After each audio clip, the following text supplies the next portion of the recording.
Movie की शुरुआत में हमें दिखाया जाता है कि पूरी धरती तबाह हो चुकी है। ये तबाही एक उल्कापिंड की धरती पे गिरने से हुई थी। इन्हीं सब के बीच में एक सिटी बची होती है जो कि थोड़ी ठीक ठाक थी और वहाँ पे कुछ बचे हुए सर्वाइवर सर्वाइव कर रहे होते हैं। इस सिटी के सर्वाइवर्स और इस सिटी को एक चर्च गाइड कर रहा होता है और उस पूरी सिटी पे वो चर्च ही रूल करता है। इस चर्च के नियम बहुत ही सख्त होते हैं। यहाँ पे कोई भी अगर उल्टा सीधा कुछ भी बोलता है तो उसको तुरंत फांसी दी जाती है। जहाँ पे हम एक ग्रे नाम की विच को देखते हैं जिसको आज सजाए मौत सुनाई जानी थी और उसको फांसी पे लटकाया गया हुआ था। इससे पहले कि उसकी मौत हो जाती उसने वहाँ पे खड़े एक सोल्जर को अपने वश में कर लिया था, जिसकी वजह से वो वहाँ से भाग जाती है। इन सब चीज़ों को देखते हुए चर्च की मालकिन वहाँ पे आती है और सबको डांटते हुए कहती है कि मुझे किसी भी हालत में वो चाहिए, जिसके लिए सभी लोग उसको ढूंढने लगते हैं। पर उसके मिलने से पहले ही वो ग्रे नाम की विच उसको ही मार डालती है, जिसकी वजह से उसकी मौत हो जाती है। अगले सीन में हमें दिखाया जाता है कि चर्च के बाहर बहुत सारे लोग एकजुट होकर ग्रे के खिलाफ नारे लगा रहे होते हैं, क्योंकि वो इन सब चीज़ों से बहुत पहले भी भाग चुकी है। दूसरी तरफ हमें एक बॉयस नाम के हंटर को दिखाया जाता है जो कि एक टनल की ओर जा रहा होता है, पर उसी बीच उसको बहुत सारे लोग घेर लेते हैं। पर वो उन सब का सामना करते हुए उन सब का मुकाबला कर देता है और उन सबको मार डालता है। इसके बाद हम ग्रे को देखते हैं जो कि अपने घर पे आ चुकी थी। वहाँ पे उससे मिलने के लिए उस जगह की क्वीन आई हुई थी, जो कि उससे पूछती है तुम वही ग्रे हो जो सबकी विशेष पूरी करती हो। ग्रे कहती है जी हाँ मैं वही हूँ, क्योंकि मुझे एक श्राप मिला हुआ था इसलिए मैं किसी भी लोगों के मांगने वाले विश को पूरा कर सकती हूँ। जिसके बाद वो क्वीन उससे कहती है कि मुझे तुमसे एक विश मांगनी है। दरअसल मुझे बियरवुल्फ से बनना है, इसलिए तुम्हें द लॉस्ट लैंड जाके वहाँ से मेरे लिए बियरवुल्फ की खाल लेके आनी पड़ेगी।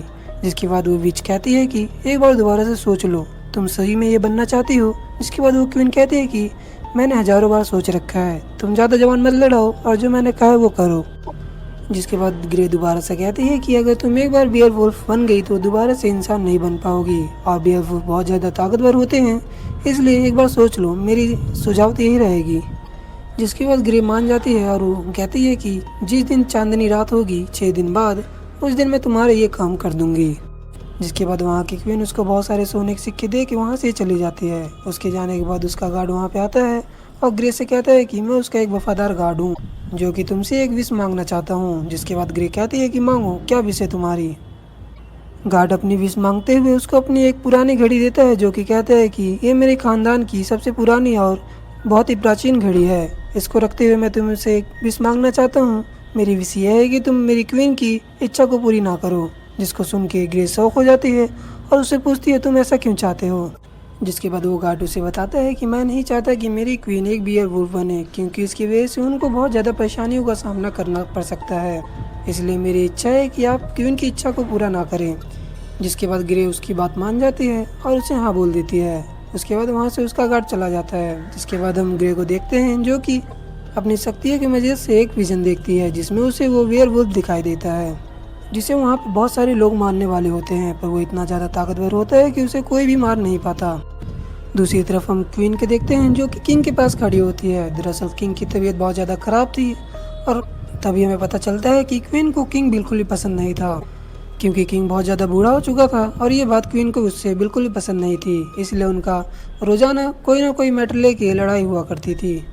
किंग से लड़ाई करने के बाद क्वीन सीधा वॉइस के पास जाती है, जहाँ हमें पता चलता है कि वॉइस और क्वीन का अफेयर चल रहा होता है और इसके बारे में किसी को कुछ भी पता नहीं होता। वॉइस क्वीन के साथ कुछ वक्त बिताने के बाद एक बार में जाता है जहाँ पे ग्रे मिलती है और वो ग्रे से बातचीत करता है, जहाँ हम देखते हैं कि ग्रे वॉइस से कहती है कि मुझे तुम्हारी कुछ हेल्प चाहिए थी। मुझे पता चला है कि तुम्हें लॉस्ट लैंड के एक चप्पे चप्पे के बारे में पता है। दरअसल मुझे एक वेयरवुल्फ के बारे में जानना था जो कि लॉस्ट लैंड में ही रहता है। जिसके बाद वॉइस कहता है कि मैं यहाँ पे कार्ड्स खेलने आया हुआ हूँ और मैं तुम्हारी हेल्प नहीं कर सकता। जिसके बाद ग्रे उसके साथ कार्ड खेलने लगते हैं और उसे हरा देती है और उसके बाद कहती है कि वॉइस सुनो, मुझे उस वेयरवुल्फ को पकड़ना बहुत ज़्यादा ज़रूरी है। जिसके बाद वॉइस उसे बताता है कि द लॉस्ट लैंड में एक स्किलवर नाम की जगह है जहाँ पे तुम्हें वो वॉल्फ लेयर मिल जाएगा। वो जगह बहुत ज़्यादा खतरनाक है। जिसके बाद ग्रे उसे कहती है कि तुम मेरी इसमें हेल्प कर सकते हो क्या। इसके बदले में तुम्हें बहुत सारे चांदी के सिक्के और उसकी गार्ड द्वारा दी गई घड़ी को देती है। इन सब चीज़ों के बाद वॉइस उसके साथ जाने के लिए मान जाता है, पर तभी वहाँ पे उस चर्च की मालकिन वहाँ आ जाती है, जो कि अपने सोल्जर्स को साथ लेकर आई थी क्योंकि उसे ग्रे को पकड़ना था। तभी वो इसको देखते हैं जो कि अपने सांपों की मदद से उसके ऊपर हमला करता है, पर वो उसके सांपों को ही मार डालती है। जिसके बाद ग्रे और वॉइस वहाँ से द लॉस्ट लैंड की तरफ भागने लगते हैं। ये बात उसको पता चल जाती है कि वो दोनों द लॉस्ट लैंड की साइड जा रहे हैं, इसलिए वो अपने सोल्जर्स को उनके पीछे भेज देती है। दूसरी तरफ हम देखते हैं कि वॉइस ग्रे को अपने दोस्तों के घर ले आया होता है, जहाँ पे वो उनको अपने दोस्तों से मिलाता है और पूरी रात वो दोनों वहीं पे बिताते हैं। अगली सुबह वो दोबारा से उठ के लॉस्ट लैंड की साइड जाने लगते हैं, जहाँ पे उन्हें बहुत सारे जानवरों के स्केलेटन दिखाई देते हैं, जिससे पता चलता है कि वो जगह कितनी ज़्यादा खतरनाक है। दूसरी तरफ हम एक किंग के वफादार को देखते हैं, जो कि किंग के लिए बहुत ज़्यादा वफादारी करता था और ये ग्रे और वॉइस को पकड़ने के लिए सोल्जर्स की एक पूरी टीम को उनकी ओर भेज देता है। ये बात जैसे ही क्वीन को पता चलती है तो वो आके भड़क जाती है और कहती है कि किसकी परमिशन से तुमने पूरी टीम को उनके पीछे भेजा। जिसके बाद किंग का वफादार उससे कहता है कि इस राज्य के लोगों को लगता है कि तुम ग्रे के साथ मिली हुई हो और इस राज्य की गद्दी को पाना चाहती हो, इसलिए तुम ये सारी हरकतें कर रही हो। इसलिए मैंने पूरी टीम को ग्रे को पकड़ने के लिए भेजा है, ताकि पूरी सच्चाई का हमें पता चल सके। इसके बाद क्वीन उसे कुछ नहीं बोलती। इसके बाद सीन शिफ्ट होता है, जहां हम दूसरे सीन में देखते हैं कि वो सारे सोल्जर्स वहां पहुंच चुके थे, जहां पे वॉइस और ग्रे ने रात गुजारी थी, दरअसल उसके दोस्त के घर पे। और वो उनको पकड़ लेते हैं और उनसे पूछते हैं कि वो दोनों कहाँ पे है, जल्दी बताओ। बहुत ज़्यादा टॉर्चर किए जाने पर वो दोनों सच्चाई उगल देते हैं और उन सबको बता देते हैं कि वो दोनों इस तरफ गए हैं।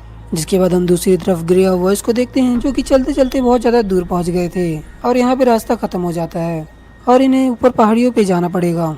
जिसके बाद बॉयज को याद आता है कि उसके एक दोस्त के पास केवल ट्रॉली है, जिसकी मदद से वो लोग उसके ऊपर जा सकते हैं। इसलिए उसके घर जाते हैं, पर वहाँ पे वो देखते हैं कि उसकी मौत हो चुकी है। और तभी वहाँ पे मालकिन अपने सोल्जर्स के साथ पहुँच जाते हैं और उसने काले चश्मे लगाए हुए होते हैं और उसके सारे सोल्जर्स ने भी काले चश्मे लगाए हुए होते हैं, ताकि वो लोग ग्रे के शक्तिशाली शक्तियों से बच सके। और मालकिन वॉइस से कहती है कि तुम्हारी एक दोस्त मेरे पास है, अगर तुम ग्रे को मेरे साइड दे दोगी तो मैं उसको छोड़ दूंगी, पर अगर तुमने ग्रे को मुझे नहीं दिया तो मैं उसे जान से मार डालूंगी। जिसके लिए वॉइस मना कर देता है, इसलिए वो उसके दोस्त को मार डालती है।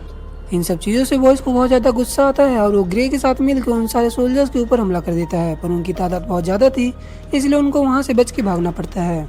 वो दोनों दौड़ते दौड़ते केबल ट्रॉली से दूसरी तरफ जाने की कोशिश करते हैं, पर वहाँ पे दूसरी तरफ मालकिन उनकी केबल्स को कटवा देती है, जिसकी वजह से उनकी ट्रॉली नीचे गिर जाती है। पर जैसे तैसे ग्रे वायर की मदद से उस तरफ पहुंच चुकी थी, पर वॉइस अभी भी उस कार में फंसा हुआ था। वॉइस उस ट्रॉली में से निकल के ऊपर की ओर जाने लगता है, पर ये सब चीज़ें वो मालकिन देख लेती है और उसके ऊपर हमला करने लगती है। पर ऊपर से ग्रे अपनी शक्तियों का इस्तेमाल करते हुए उसको अपने वश में कर लेती है और उसका निशाना चूक जाता है, जिसकी वजह से वॉइस की जान बच जाती है और वो ऊपर की ओर पहुंच जाता है। अगले सीन में हम देखते हैं कि वॉइस को कुछ गोलियां लगी हुई थी, जो कि उसकी मालकिन ने मारा हुआ था।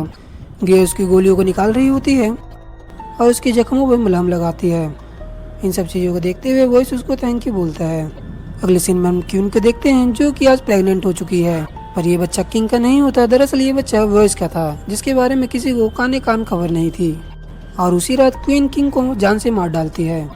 जिसके बाद हम अगले सीन में देखते हैं कि ग्रे और वॉइस आगे की ओर बढ़ रहे होते हैं। तभी उन्हें एहसास होता है कि मालकिन उनके पीछे से आ रही है, इसलिए दोनों तय करते हैं कि ये दोनों एक शैडो नाम की जगह पे रात बिताएंगे। पर इस जगह पे बहुत सारे क्रीचर्स और डीमंस भी रहते हैं, इस वजह से वो लोग उनसे बचने के लिए अपने आसपास पेट्रोल छिड़क के वहाँ पे आग लगा देते हैं, ताकि वो लोग वहाँ पे उनके पास ना पहुँच पाए। इन सब चीज़ों के बावजूद वहाँ पे उनके आसपास बहुत सारे डीमंस और क्रीचर्स आ जाते हैं। उनमें से एक डीमन उस रेखा को पार करके गोले के अंदर घुस जाता है, जिसको वॉइस बहुत बहादुरी दिखाते हुए जान से मार डालता है। जिसके बाद डीमंस का किंग उनके पास आ जाता है और उन दोनों को मारने लगता है। और इन सब चीज़ों को देखते हुए ग्रे उसको अपने वश में कर लेती है और उसे आग में जला के मार डालती है। इसके बाद ये दोनों यहाँ से जान बचा के आगे की ओर जाने लगते हैं। ये दोनों आगे जाते जाते एक फायरफील्ड नाम की जगह पे पहुँच जाते हैं। इस जगह पे पहुंचने पे ग्रे वॉइस से कहती है कि तुम यहाँ से वापस चले जाओ, पर इसके लिए वॉइस मना कर देता है और कहता है कि मैं तुम्हारे साथ रहना चाहता हूँ और तुम्हारा हेल्प करना चाहता हूँ। तभी हम देखते हैं कि मालकिन ट्रेन से अपने सोल्जर्स के साथ उनको पकड़ने के लिए आ रही होती है, जिसको देखते हुए ग्रे और वॉइस ने आगे की पटरी को तोड़ दिया था और ग्रे जाके रेलवे ट्रैक पे खड़ी हो जाती है और उनको देख के मालकिन अपनी ट्रेन उनके साइड ले जाने लगती है। ग्रे आगे भागते भागते वहाँ से कूद जाती है, जिसको वॉइस पकड़ लेता है और उनकी ट्रेन जाके सीधा नीचे गिरती है, जिसकी वजह से मालकिन और उसके सारे सोल्जर्स मारे जाते हैं। अगले सीन में हम क्वीन और उसके वफादार गार्ड को देखते हैं। क्वीन अपने वफादार गार्ड के साथ मिलकर किंग के वफादार गार्ड को जान से मरवा देती है। जिसके बाद हम अगले सीन में देखते हैं कि ग्रे और वॉइस स्कल रिवर पहुंच चुके थे, जहां पे हम देखते हैं कि वहां पे बहुत सारे स्कल्स होते हैं। इसके बाद हम ग्रे को देखते हैं, जो कि सिल्वर के कपड़े पहन रही होती है, क्योंकि सिल्वर के कपड़े पहने बिना वोल्फवेयर को नहीं मारा जा सकता था। इन सब चीज़ों को देखते हुए वॉइस उससे कहता है कि हमें यहाँ से निकलना चाहिए, पर इसके लिए ग्रे मना कर देती है। इसके बाद हम देखते हैं कि बहुत देर तक इंतजार करने के बाद भी उन्हें कोई वोल्फ वियर नहीं दिखता, पर जैसे ही पूरा चांद निकलता है वैसे ही वॉइस को कुछ न कुछ होने लगता है, जिसको देख के ग्रे समझ जाते हैं कि कोई और नहीं बल्कि वॉइस ही एक वोल्फ वियर है। तभी हम देखते हैं कि धीरे धीरे वॉइस पूरा वोल्फ वियर बन चुका था और वो ग्रे के ऊपर हमला कर देता है, पर ग्रे अपनी शक्तियों का इस्तेमाल करते हुए उसे अपने बस में कर लेती है और उसको इल्यूजन दिखाने लगती है और वॉइस को जख्मी कर देती है। जिसके बाद पूरे चांद की रात खत्म हो जाती है और वॉइस दोबारा से इंसान बन जाता है। जिसके बाद ग्रे उसे बताते हैं कि मुझे पहले से ही पता था कि तुम एक वोल्फ वियर हो। दरअसल मैंने अपने विजन्स में तुम्हें वुल्फ बनते हुए देख लिया था, इसलिए जब मैं तुम्हारे घावों को सिल रही थी तो मैंने उसमें एक सिल्वर कॉइन डाल दिया था, जो कि अब तुम्हारे शरीर के अंदर एक जहर का काम कर रहा है। ये सब जानने के बाद वॉइस पहले से भी बहुत ज़्यादा कमज़ोर महसूस करने लगता है। जिसके बाद वॉइस ग्रे से बताता है कि मैं तुमसे बहुत ज़्यादा प्यार करता हूँ और मैं तुम्हारे साथ रहना चाहता हूँ। तभी हम देखते हैं कि ग्रे ने उसको बहुत तरीके से बांध रखा था और वो वॉइस को हाँ बोलते हुए उसको जान से मार डालती है। जिसके बाद हम अगली सुबह का सीन देखते हैं, जहाँ पे हम ग्रे को देखते हैं जो कि अपने शहर वापस आ चुकी थी और वो क्वीन के गार्ड को वॉरवुल्फ की खाल देते हुए कहती है कि अगर आज रात को क्वीन ने इस खाल के साथ अपने ब्लड को लगा दिया तो वेयरवुल्फ की सारी ताकत उसके अंदर आ जाएगी। जिसके बाद वो गार्ड उससे कहता है कि तुमने मेरी इच्छा क्यों नहीं पूरी करी। जिसके बाद ग्रे बताते हैं कि मैंने तुम्हारी इच्छा के लिए भी कुछ इंतजाम कर दिए हैं। दरअसल मैं जानती हूँ कि तुम क्वीन से बहुत ज़्यादा प्यार करते हो और उनके साथ रिलेशन में हो, इसलिए मैंने वॉइस को जान से मार डाला है क्योंकि वो भी क्वीन से बहुत ज़्यादा प्यार करता था, इसलिए तुम्हारा पत्ता साफ है।